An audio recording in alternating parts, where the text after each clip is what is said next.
جبکہ کرشن چند ادب برائے زندگی کے قائل ہیں اور کرشن چند نے اس رپورتائی کے پیش لفظ میں ادب برائے فن کے پجاریوں پر کڑی تنقید کرتے ہوئے اپنی الگ راہ متعین کر لیتے ہیں۔ وہ لکھتے ہیں، ان سب زندہ حقیقتوں سے پرے جا کر جن میں زندگی کی خوشیاں، زندگی کا کرب اور اس کا بے قرار چھپا ہوا ہے، ان سے بھاگ کر حالی ہولی اپنے ذہن کے تاریک گروندے میں چھپ کر ہم کس طرح اس ادب کو تخلیق کر سکتے ہیں جو انسان کے لیے معراج مسرت ہے اور اس کے آرزوؤں اور تمناؤں کا منبع ہے۔ زندگی سے بھاگ کر نہیں بلکہ اس بے قرار ہر دم بدلتی زندگی کے درمیان کھڑے ہو کر اس کی کشائش اور کشمکش میں حصہ لے کر ہی ہم سچائی، حسن اور خوبصورتی کی ترتیب و تواتر سے آگاہ ہو سکتے ہیں۔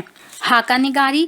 کرشن چندر کو خاکہ نگاری میں کمال حاصل تھا۔ اس رپورتائی میں انہوں نے اپنے دوستوں کے بہت خوبصورت خاکے کھینچے۔ علی سردار جعفری کے بارے میں بتاتے ہیں، ان کی بے کریز پتلون، بڑے ہوئے بال اور گونسا مار کے چہرہ بڑے بڑے چغداری ادیبوں اور رشا طاری کر دیتا ہے۔ کیفی اعظمی کے بارے میں بتاتے ہیں، کیفی اعظمی نے اپنی حالت ایک چرس پینے والے فقیر کی سی بنا رکھی ہے۔ وہ ایک بوسیدہ کمبل اوڑھے ہوئے کھڑکی سے پیٹھ لگائے آنکھیں بند کیے اونگ رہے ہیں اور دوران سفر کبھی کبھی آنکھ کھول کر کمال حیرت و استعجاب سے اپنے ساتھیوں کی طرف دیکھ لیتے ہیں۔